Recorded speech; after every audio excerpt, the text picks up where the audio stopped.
आज हमारे साथ में है बहुत ही सक्सेसफुल यूट्यूबर जिनके चैनल का नाम है asset Yogi. Please give an energetic and warm welcome to the one and only Mukul ji.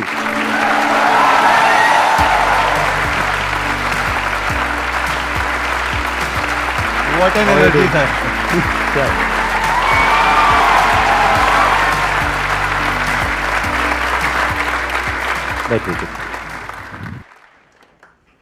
YouTube creators के लिए ये वैसा वाला प्लेटफॉर्म हो गया है जैसे टीवी वाले सब लोग कपिल शर्मा शो में जाना चाहते हैं। I think all creators want to come here. अरे thank you so much ji, thank you so much for coming.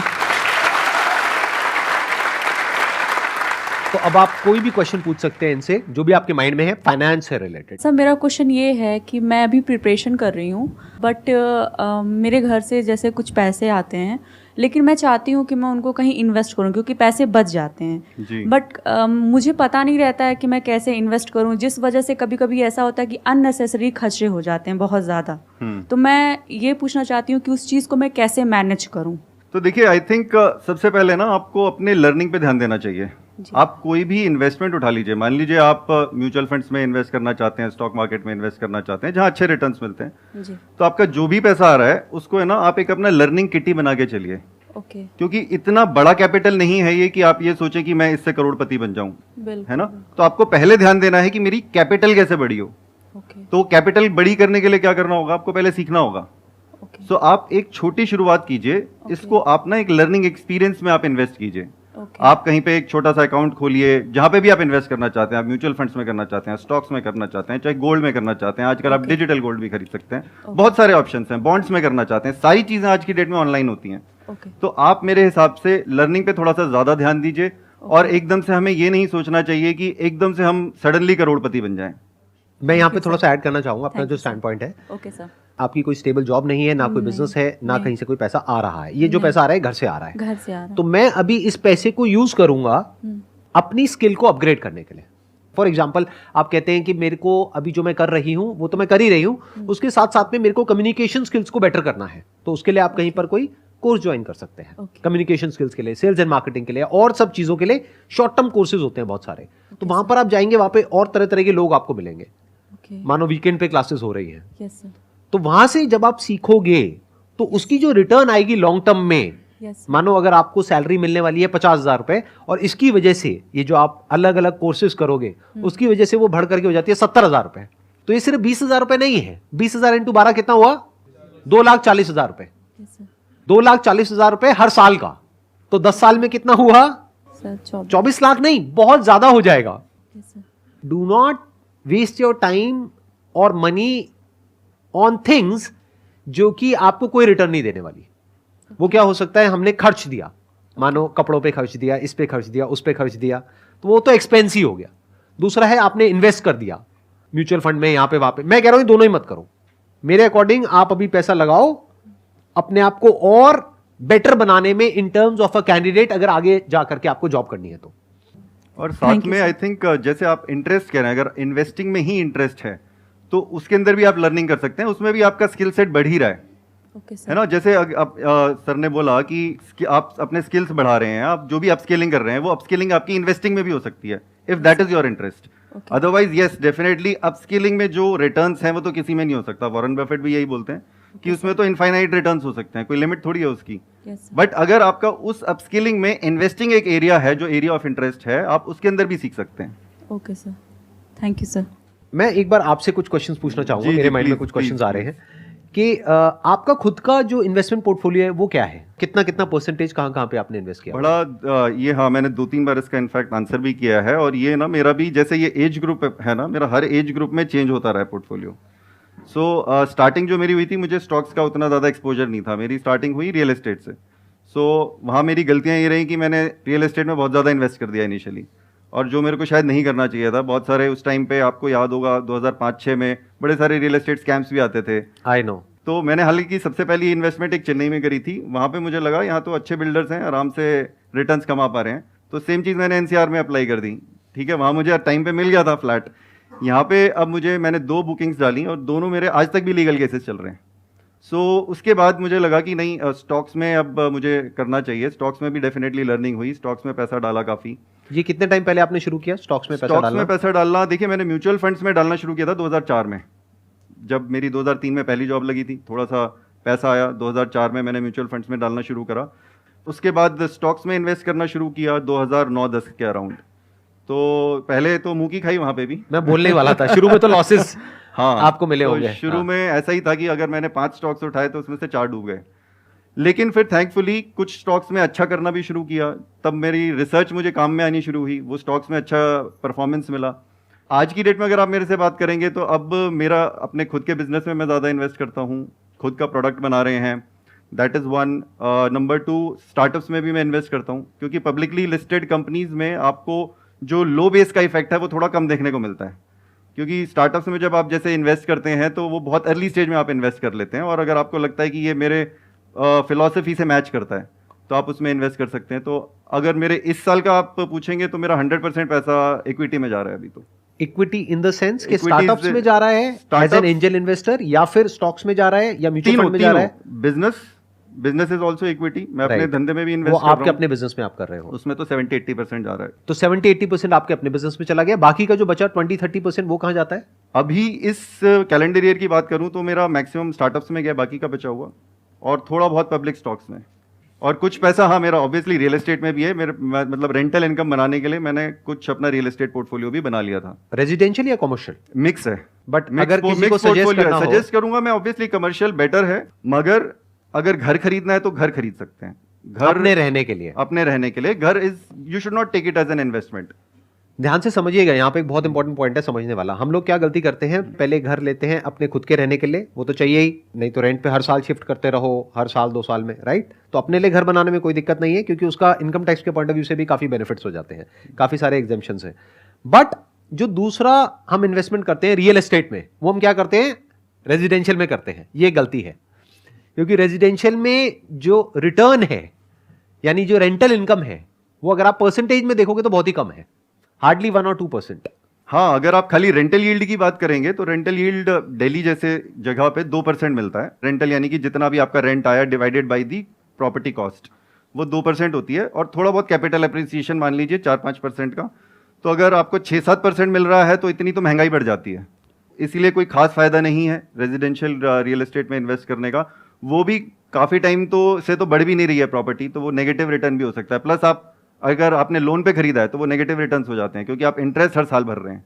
हाँ। सर मेरा आपसे ये क्वेश्चन है, मेरे को 10 साल हो गए, मैं अपना फैमिली बिजनेस जो है पापा का वो रन कर रहा हूँ। हमारा जो बिजनेस है वो क्लॉथिंग का है। पहले मैं पापा के साथ ही काम करता था, फिर मेरे को लगा कि मुझे कुछ अलग करना चाहिए, तो अब हम ऐसा सोच रहे हैं कि हम थोड़ा लाइन चेंज करें। जैसे मैं हूँ, मेरे भैया भी साथ में आए हुए हैं, और हम चाह रहे हैं कि फूड जो आजकल डिमांड में ज़्यादा है, जैसे कि फास्ट फूड हो गया, बेवरेजेस वगैरह हो गए, तो इसमें हम इन्वेस्ट करना चाह रहे हैं। तो आपसे मैं ये पूछना चाह रहा हूँ कि क्या हमें ऑलरेडी जो इस्टेब्लिश ब्रांड है उसका हमको फ्रेंचाइजी मॉडल पे काम करना चाहिए, या हमें खुद का कुछ स्टार्ट करना चाहिए? मेरा ऐसा मानना है कि अगर आप ऐसे बिजनेस में कूद रहे हैं जिसकी आपकी नॉलेज नहीं है, बिल्कुल जीरो है, तो franchise is a better option. For example मैं आपको बताता हूँ कि 2007-8 में जब मैंने अपना MBA पास किया था, तो उस टाइम पे मैं बहुत ज़्यादा स्टार्टअप्स में काम करना चाहता था, बट स्टार्टअप्स थे ही नहीं, तो लगा फिर खुद ही करना पड़ेगा। लेकिन अगर आपको ऑप्शन मिल रहा है, अगर आप फ्रेंचाइजी से सीख सकते हैं, तो वो मेरे हिसाब से बेटर ऑप्शन है। बट एनीवे वो आपकी चॉइस भी है। कई लोग ये भी सोचते हैं कि मेरे को स्टार्टिंग से ही अपना ब्रांड बनाना है, लेकिन आप जो भी करें पहले उसके अंदर ना रिसर्च ज़रूर कीजिए। अगर आप अपना खुद का भी ब्रांड बना रहे हैं तो 1 साल तक ना आप उसको स्टार्ट मत करना, आप पहले 1 साल तक उसके बारे में पढ़ाई करना कि बाकी लोगों ने कैसे किया, ब्रांड कैसे बनाया। और जैसे आप अपनी एग्जिस्टिंग बिजनेस के अंदर भी जो प्रॉब्लम फेस कर रहे हैं, वो शायद कहीं ना कहीं ब्रांड नहीं है, आप बहुत सारे लोगों के साथ compete कर रहे हैं। Yes sir. तो चाहे आप अपने क्लोथिंग की बात करें, बिजनेस की, जब आप ब्रांड बनाएंगे तो नेचुरली लोग अट्रैक्ट होंगे। और ब्रांड बनाना सर ओवरनाइट खेल नहीं है, उसमें टाइम लगता है, उसमें सालों लग जाते हैं। Sandeep Maheshwari is not an overnight brand.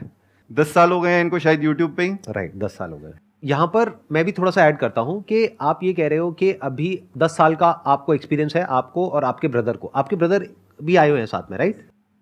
थोड़ा सा आप लोग मेरे को बताइए अपने बिजनेस के बारे में। सर मेरे फादर जो है वो पिछले 30 साल से बिजनेस कर रहे हैं क्लोथिंग का, और हमने रेडीमेड का स्टार्ट किया है। इनिशियली तो मेरा भाई भी उनके साथ ही था क्लोथिंग में, और पिछले 4 या 5 साल से हम गारमेंट्स का काम कर रहे हैं। गारमेंट्स किस तरह के? फेमिन के, मेन के? फैमिली शोरूम है जिसमें किड्स का भी मिलता है और मेंस का और लेडीज़ का सब मिलता है।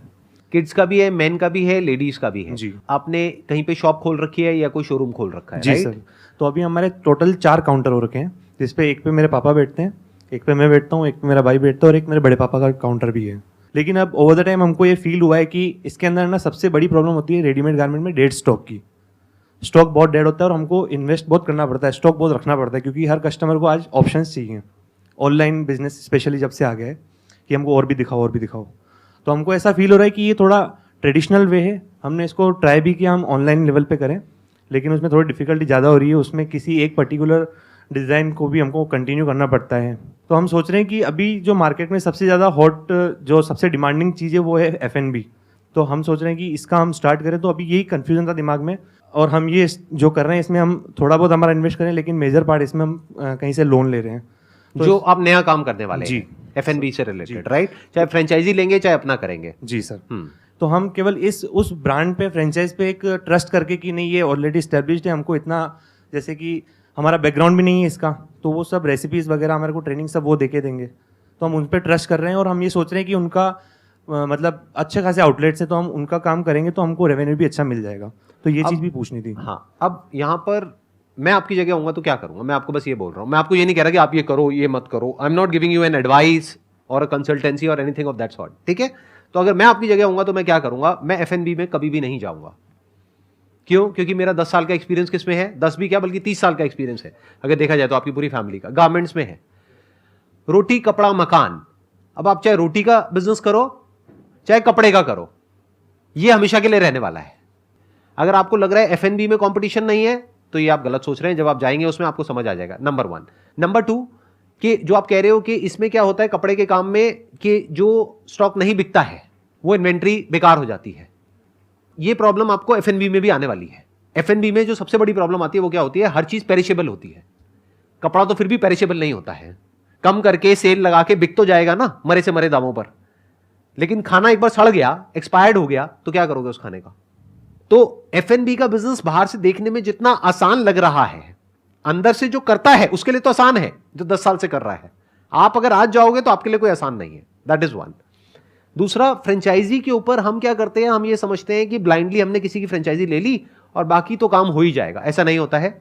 मेरे बहुत सारे फ्रेंड्स हैं जो कि फ्रेंचाइजीज देते हैं, यानी कि ओनर्स हैं, तो मुझे अंदर की सारी बातें पता है। बहुत बार क्या होता है, उनकी जो फ्रेंचाइजीज खुलती है ना उसमें से बहुत सारी बंद हो जाती है। क्यों बंद हो जाती है? क्योंकि जो पर्सन उस फ्रेंचाइजी को चला रहा है उसका भी स्किन इन द गेम होना बहुत जरूरी है। उसकी भी थोड़ी नॉलेज, अंडरस्टैंडिंग, टाइम, उसको सब कुछ देना पड़ेगा उसमें, तब जाकर के वो काम चलता है। तो बहुत सारे फैक्टर्स हैं वहां पे, और वो भी एक दिन में नहीं चलता है। ऐसा नहीं आज आपने खोला और कल चल गया। तो ध्यान से समझिए मेरी इस बात को।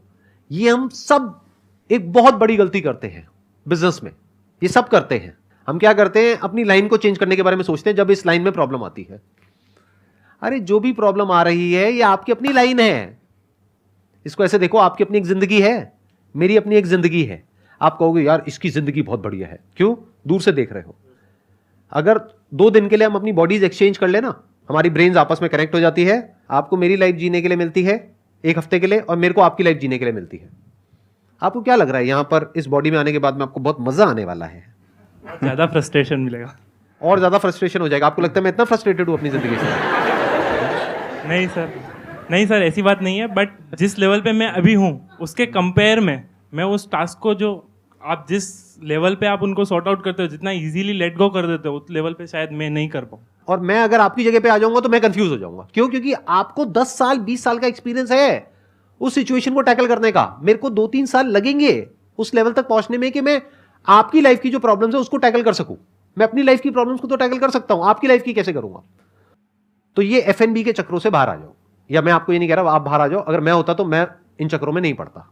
मैं क्या करता? अपनी लाइन है, 10-20 साल का 30 साल का एक्सपीरियंस है, इस लाइन में बहुत कुछ किया जा सकता है। आपको एक मजेदार बात बताऊं, बहुत कमाल की, मजा आ जाएगा सुन करके। इस वक्त I can give it to you on a blank piece of paper in writing कि जो लोग F&B में लॉसेस उठा रहे हैं, यानी कोविड की वजह से बहुत सारे लोगों के रेस्टोरेंट्स बंद हुए हैं, वो भी पता है क्या सोच रहे होंगे अपने घर में बैठ करके? कि मेरे को क्लोथिंग का काम करना है, गारमेंट इंडस्ट्री में आना है, ये काम बढ़िया है, ये कहां मैं F&B के चक्करों में पड़ गया।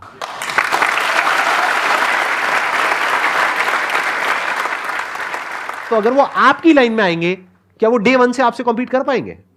आपके पास में पीछे से सप्लायर्स हैं, पूरी एक चेन बनी हुई है, डिस्ट्रीब्यूटर्स हैं, आपको कहीं जाना नहीं पड़ता है, एक फोन करते हो सारे काम हो जाते हैं, आपको सारा पता है अंदर का कैसे होता है, क्या होता है। बस प्रॉब्लम क्या है, आप अभी ऑफलाइन कर रहे हो और धीरे धीरे हर चीज ऑनलाइन शिफ्ट हो रही है। तो आपको अपने ही बिजनेस से रिलेटेड अपने आप को अपग्रेड करना है बॉस। आपको ऑनलाइन दुनिया को समझना है कि ऑनलाइन दुनिया क्या है।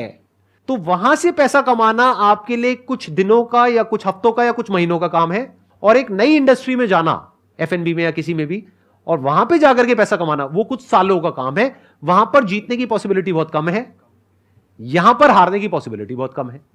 तो ये काम छोड़ करके हम एक ऐसे काम में क्यों जा रहे हैं जिसके बारे में हमें कुछ भी नहीं पता है। जैसे संदीप जी ने बोला, ये पॉइंट बहुत अच्छा है कि जिस चीज़ में हमें नॉलेज है उस इंडस्ट्री में हम बेटर परफॉर्म कर सकते हैं। अब उस इंडस्ट्री में आप ये आइडेंटिफाई करो कि कौन सा घोड़ा बहुत तेज़ भाग रहा है और उस घोड़े पे मैं चढ़ जाऊं। अब मैं आपको अपना एग्जांपल भी देता हूं। मैं ना ब्लॉग्स लिख रहा था, assetyogi.com ब्लॉग था मेरा पहले। फिर सडनली पता चला कि वीडियोज़ का तो बहुत तेज़ घोड़ा भाग रहा है, इन्वेस्टमेंट भी कुछ नहीं है। सीक्रेट बता रहा हूँ मैं, बहुत सारी ब्रांड्स का ध्यान दीजिएगा। बहुत सारे प्रोडक्ट्स अमेजॉन तेज घोड़ा है भागने का, उसके ऊपर सवार हो गए, फ्लिपकार्ट पे सवार हो गए, आज की डेट में जोमेटो के ऊपर सवार हो गए, स्विगी के ऊपर सवार हो गए। आज की डेट में आप F&B बिजनेस की बात कर रहे हैं, क्लाउड किचन खोल रहे हैं लोग, दिखता भी नहीं आउटलेट तो कि कहां से आ रहा है। कितने बड़े बड़े बिजनेसेस बन गए। कोई इतना तेज घोड़ा भाग रहा है क्या कि आप जिस पे चढ़ पाए। यूट्यूब से बहुत सारे बिजनेसेस शुरू हो चुके हैं, कुछ $1 बिलियन कंपनीज बन चुकी हैं। बात यह है कि क्या आप ऐसा घोड़ा आइडेंटिफाई कर सकते हैं जो आपको सूट करे, जहां पे आप काम कर सकते हैं, और उस घोड़े पे सवार हो जाइए। और ये बहुत अच्छा बिजनेस है, कोई खराब बिजनेस नहीं है। Fashion business is a good business. यहाँ पे हर साल नए कपड़े चाहिए लोगों को, इतना तेज होता है चेंज।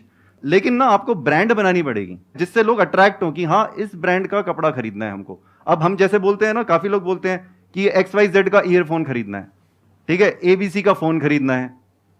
तो वो अगर आप ब्रांड अगर आपने एक बार बना लिया तो वो पुल मार्केटिंग होना शुरू हो जाएगी। Thank you so much sir for coming. Thank you. Thank you.